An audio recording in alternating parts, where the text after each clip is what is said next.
I never thought coming home would feel like walking into enemy territory, but then again, I never expected my own neighborhood to treat me like a criminal before I'd even unpacked my first box.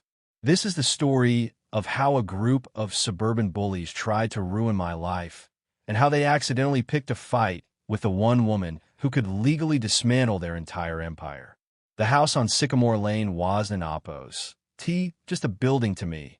It was a piece of my soul, a craftsman-style home with those wide, creaky porches that my father built with his own hands back when the world felt a lot simpler.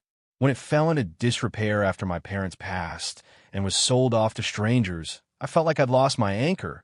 So for 15 years, I worked myself to the bone in the legal system, climbing the ladder until I finally had the means to buy it back. Driving down that street for the first time in over a decade, I could still smell the rain on the pavement and the scent of old pine trees, but everything looked smaller, or maybe I was just seeing it through the eyes of a woman who had seen too much of the world in oppos. Its ugliness. I thought I was coming home to find peace, but the moment I pulled my SUV into the driveway, I noticed the curtains in the house across the street twitch, and I saw a man in a crisp polo shirt standing on his lawn, arms crossed, staring at me like I was a stain on his perfect sidewalk.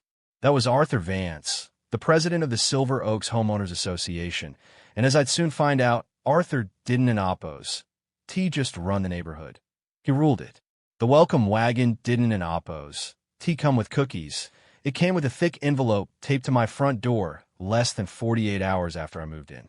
It was a formal notice of violation stating that my lawn, which I had literally paid a professional crew to manicure the day before, was 3/4 of an inch above the, community standard, I laughed it off at first, thinking it was just some overzealous clerical error, but then came a second letter, and a third, and suddenly I was being fined for the color of my curtains, the brand of my mailbox, and most ridiculously for a set of vintage copper wind chimes that had belonged to my mother.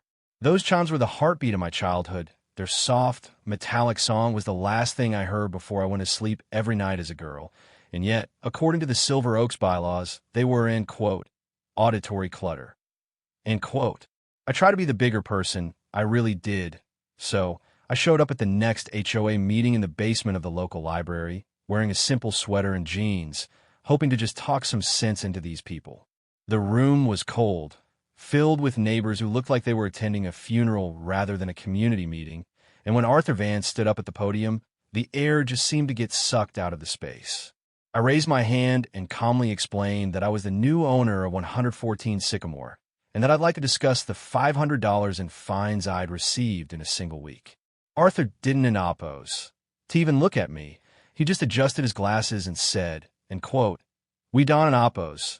Have a record of a deed transfer that meets our architectural committee into oppos' vetting process, so as far as this board is concerned, you are an unauthorized occupant. The audacity of it made my blood run cold. But before I could respond, he signaled to 2 off-duty security guards he'd hired with community funds and had me escorted out like a common trespasser. I walked out with my head high, but inside I was vibrating with a very specific kind of professional rage.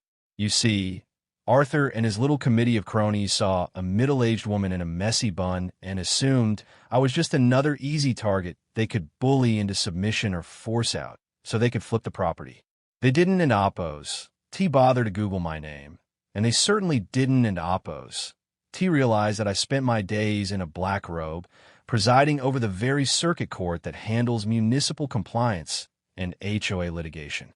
Things escalated on a Tuesday morning when I was sitting on my porch, drinking coffee and listening to my mother's wind chimes, and suddenly 2 patrol cars pulled in my driveway, lights flashing. I watched as 2 young officers stepped out, looking incredibly uncomfortable, and one of them, an Officer Miller whom I actually recognized from my courtroom, looked up and his face went pale. He approached the porch and stammered, mind oppos, Your Honor, we got a call from the HOA president reporting a trespassing in progress and a possible squatting situation, I didn't an oppos.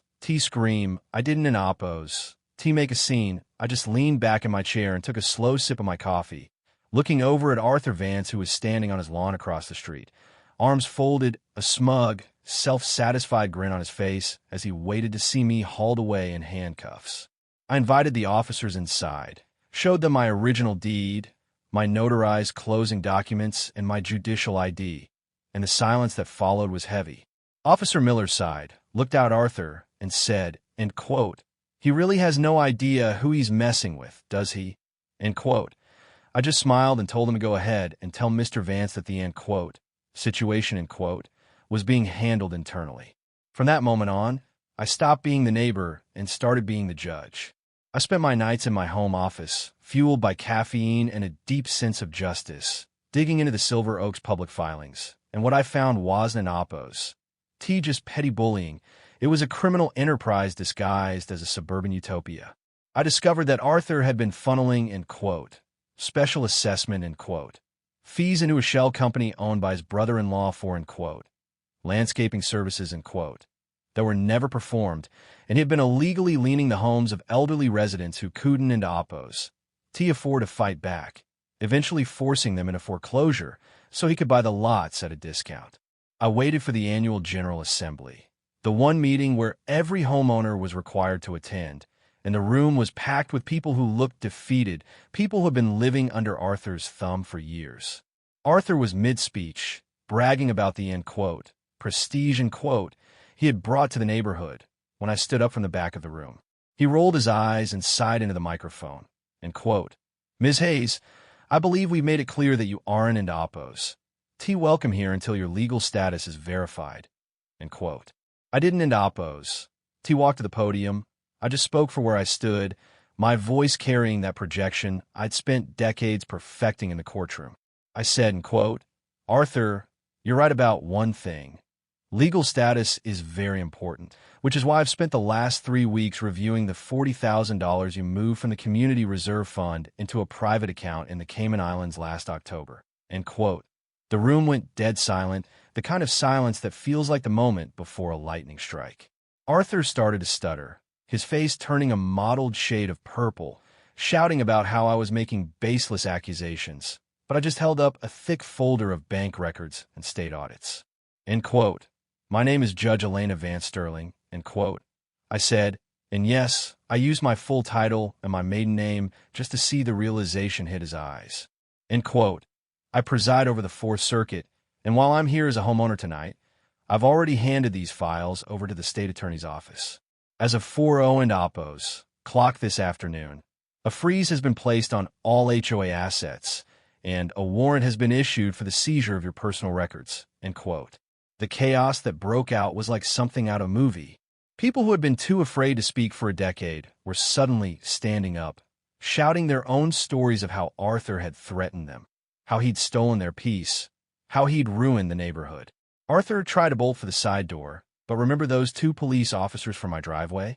They were waiting right outside, watching him get led away in zip ties while his, end quote, board members, end quote, scrambled to distance themselves was one of the most satisfying moments of my life, not because of the revenge, but because I could see the literal weight lifting off the shoulders of my neighbors. Months have passed since then, and the neighborhood is different now. The, end quote, unauthorized, end quote, wind chimes still hang on my porch, and their song doesn't in oppos. Sound like, end quote, auditory clutter, end quote. Anymore, it sounds like freedom.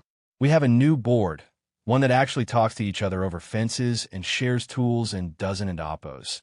Carry a ruler to measure the grass. Arthur is currently awaiting trial on multiple counts of embezzlement and fraud, and the irony ISN and oppos.